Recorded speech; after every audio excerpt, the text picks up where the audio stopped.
71.5 Radyo ENJA istasyon kung saan pinag-uusapang mainit na balitaan. Time check. Ang oras natin ngayon ay alas 5 ng hapon, araw ng Marso 20,2023. Hatid sa inyo ng Nescafe para sa dagdag tapang sa bawat pagbangon.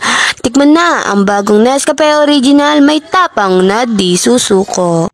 Gardenia laging kasama. Selecta 3-in-1 basta ice cream cream day.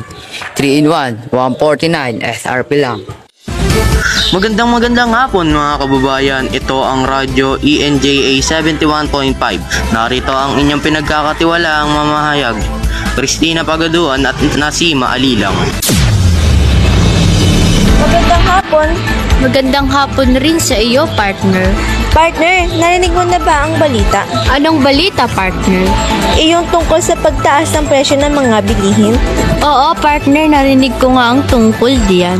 Partner, kung ikaw ang tatanungin, anong masasabi mo tungkol dito?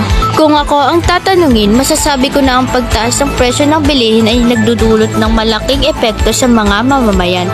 Mahihirapan ang karamihan na makabili ng kanilang mga pangunahing pangangailangan. Tama ka riyan, partner. Naniniwala ako na labis din naapektuhan ang mga minimum wage earners sa pagtaas ng presyo ng mga bilihin.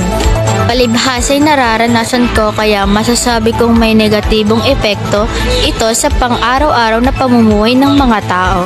Para sa akin, mahirap talagang magtipid kung pagkain ang pinag-uusapan.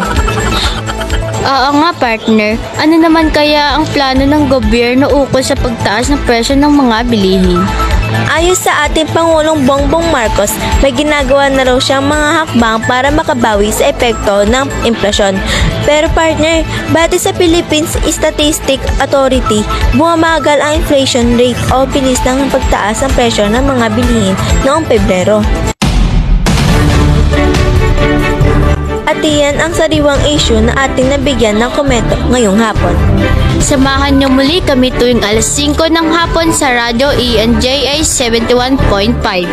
Muli, ito po si Christina C. Pagaduan at Nasima Alilang. Maraming salamat sa pakikinig.